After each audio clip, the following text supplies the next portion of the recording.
I want you to think about the most magnetic woman you've ever been around.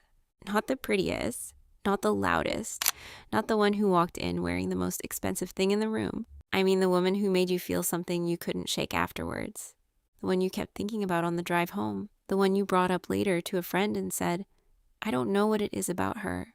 Because here's what's interesting about that sentence. Nobody ever says that about someone who is just beautiful. Nobody says, I don't know what it is about a woman who is simply attractive. They say it about the woman who made them feel something specific, something they can't name, something that lingered. That's charm. And charm is one of the most underestimated forms of power a woman can have. Because beauty gets attention, but charm gets devotion. And in this episode, I'm going to break down exactly what makes certain women so charming that people don't just like them. They become borderline obsessed, not in a creepy way. More like, I need to be around her again. She changed something about how I see myself. And no, it's not some mystical gift you're born with. It's actually very specific. And once you see it, you can't unsee it. If you're new here, hi, I'm Clara, and this is Intemporelle. We talk about psychology, elegance, feminine intelligence, soft power, and all the things that shape how a woman is felt, not just how she looks.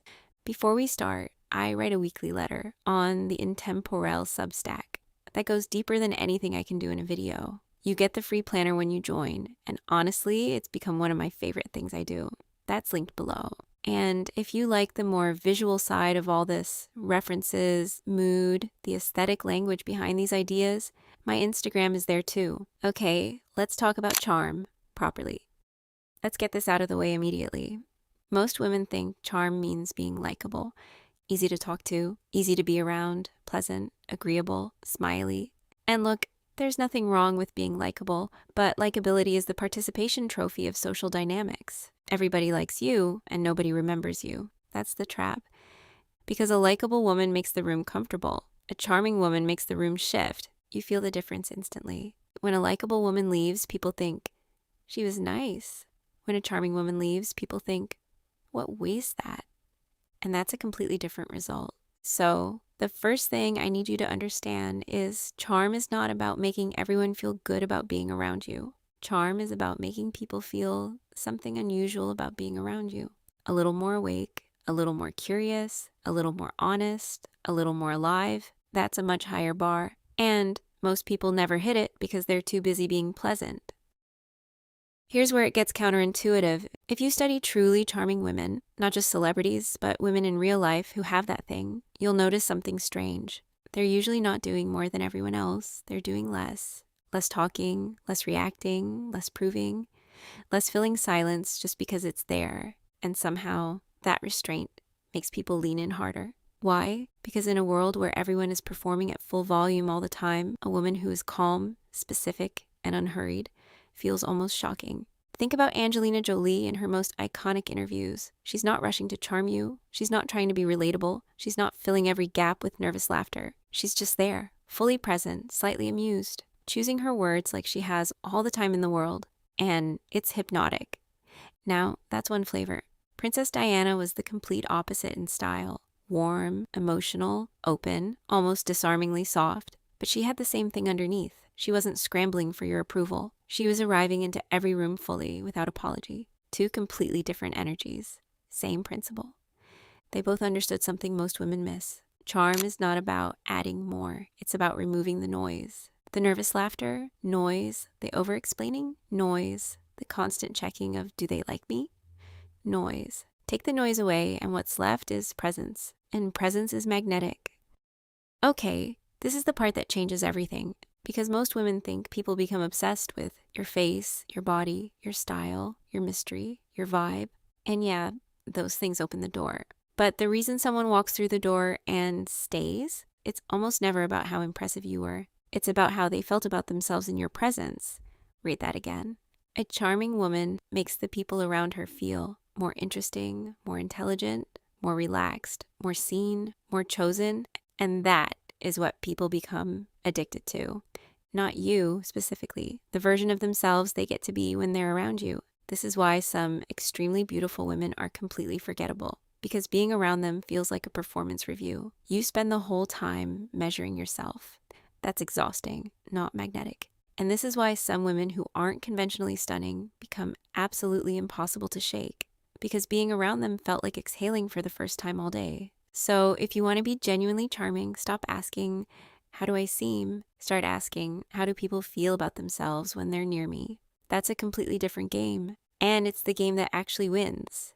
Now, if that's the emotional engine of charm, let's talk about the mechanics. Because yes, charm has structure. It's not just be yourself and hope for the best. There are things charming women consistently do and consistently don't do that you can learn. This might be the most important thing in the whole video, so don't skip this. Charm is never just softness, and charm is never just edge. It's the combination. Warmth without standards makes you easy to consume. People enjoy you, but they don't respect you. They like you, but they'll also take advantage of you without thinking twice. Standards without warmth make you impressive, but cold. People admire you, but they don't feel safe around you. They respect you, but they don't want to get closer. But warmth with standards? That's where the magic happens. Because now you're kind, but not naive, open, but not public property, generous, but selective about who gets the full version, soft, but clearly not someone to test. And people feel both things at the same time. She's lovely, and I should probably be at my best around her. That tension, that's charm. That's the thing people become genuinely obsessed with. Not just your beauty, not just your mystery. The feeling that you are simultaneously warm enough to approach and valuable enough to lose. If you can create that combination in how you carry yourself, and how you speak, and who you give your time to, you become very, very hard to forget. Let's talk about mystery for a second. Because everyone throws that word around like it's some complicated strategy. Be mysterious. Don't reveal too much. Keep them guessing. And then women go around acting emotionally constipated because some TikTok told them men love unavailable energy. That's not mystery. That's just weirdness with a marketing label. Real mystery is way simpler than people make it. Mystery is the result of a woman who does not explain herself to death. She doesn't hand over every thought the moment she has it. She doesn't flatten herself into total accessibility. She doesn't narrate her entire emotional state in real time. And this is key, she knows how to stop one sentence earlier than everyone else. That's it. That's the whole skill. Where most people over-explain, she stops. Where most people fill silence, she lets it sit. Where most people give the full answer, she gives you 80% and lets you wonder about the rest. And that space she leaves, people follow her into it. That's why someone like Carolyn Bessette was so fascinating. She barely spoke publicly. She didn't do interviews. She didn't explain her choices. And people are still talking about her decades later. Not because she was hiding, because what she chose to reveal had weight. And in a world of compulsive oversharing, where everyone posts every thought, every feeling, every meal, every breakdown, a woman who edits herself feels almost revolutionary. You don't become more charming by giving people more and more access. You become more charming when access to you actually means something. Okay, I want to pause here for a second because I'm genuinely curious. When you think about the most charming woman you've ever met, like in real life, not a celebrity, what was it? Was it warmth, mystery, humor, her calm, the way she listened? Tell me in the comments because I think everyone responds to something slightly different, and I want to know what it is for you. Now, let's be honest about something people in this space pretend doesn't matter. Charm is not only emotional, it's also visual. Not because you need to be the most beautiful woman in the room, but because people are reading you before you open your mouth. Your image speaks first. And the most visually charming women don't necessarily have the best features or the most expensive wardrobe. They have coherence. Everything about them feels like one sentence. The colors, the silhouette, the details, the pace, the energy. It all points in the same direction. That's why women like Carolyn Bessette, Sofia Coppola, young Naomi, Angelina in her prime, they all look completely different from each other, but they all feel equally deliberate. Nothing random, nothing accidental, nothing that doesn't belong. And then you look at some objectively gorgeous women who still don't feel magnetic. And it's because their image is incoherent. Their style says one thing, their energy says another, their choices say a third. Charm likes clarity. People trust what feels integrated, and they become fascinated by what feels curated without looking curated. So if you're working on your charm, don't ignore the visual, not vanity, not trends, your visual language. The thing that makes someone look at you and think, she knows exactly who she is. That alone is incredibly attractive. I actually go much deeper into this on my Instagram. The references, the image language, the visual details behind all of this. So if that's your thing, it's linked below. All right, let's make this useful. because I don't want you to leave this video inspired and then change absolutely nothing. So here are 4 things that actually shift how charming you feel, starting now. 1. Next time someone asks you why you made a choice, just say, because I wanted to, and stop. No nervous justification, no 5-paragraph essay, just that. And watch how differently people look at you when you stop apologizing for your own decisions. 2. When someone tells you a story, ask one follow-up question before you jump in with yours. Almost nobody does this. Everyone's just waiting for their turn. So when you prove you were actually listening with one real specific question, you become the most interesting person in the room without saying anything interesting about yourself. That's charm working quietly. 3, slow down. Not in a manipulative way. Just stop reacting so fast. Most women answer too quickly, laugh too quickly, text back too quickly, and speed reads as eagerness, not presence. So next time someone says something, let the smile come before the laugh. Take the breath before the answer. That micropause, that's where your magnetism lives. And 4, build a life that can actually hold the woman you're trying to become. Because here's the part nobody talks about. You can learn every charm principle in the world, but if your real life is chaos underneath, your sleep is wrecked, your routines don't exist, your nervous system is running on anxiety and caffeine, none of it sticks. Charm is not a trick you perform. It's a state your body has to be calm enough to access. And that's honestly why I made the Reset Blueprint. Not as some cute aesthetic challenge, but because I kept meeting women who already knew the energy they wanted. Magnetic, calm, put together, elegant. They understood it intellectually, but their actual life had no structure to support it. And you could feel that gap in every room they walked into. So Reset is 21 days of rebuilding that foundation. Short daily chapters, one focus at a time, and the planner that finally puts your habits, meals, routines, glow rituals, all of it in one place instead of spinning around in your head.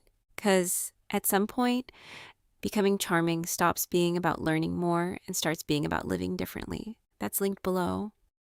And I want to say this quickly because it would be dishonest not to. The most charming women I've ever been around, the ones who genuinely weren't chasing anything, always seemed anchored in something I couldn't see, something underneath everything else. And for me personally, that anchor is God. I'm not going to give you a whole speech about it, but I've noticed that when my spirit is resting in something higher than approval, I stop performing, I stop extracting, I stop needing every room to confirm who I am. And something about that shift is felt. People can't name it, but they feel it.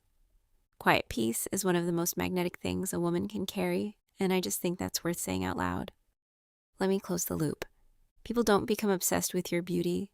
Beauty is everywhere. People become obsessed with your pattern, the way your presence feels consistent, the way your warmth lands the same way every time, the way your standards don't waver depending on who's in the room, the way you make them feel about you, yes, but mostly about themselves. That's what lingers.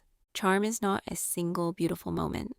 Charm is a rhythm that people start craving. And once they crave your rhythm, they don't just like you, they want to orbit you. That's the difference between being liked and being unforgettable. Attraction gets first looks. Charm gets second thoughts. And second thoughts, that's where obsession quietly begins. So I want to leave you with this question, and I actually want to hear your answer. What do you think women get wrong about charm? Like, what's the biggest mistake? Because I have my answer, but I want yours. Drop it in the comments. And if there's a woman, real or fictional, whose charm you want me to decode in a future episode, tell me.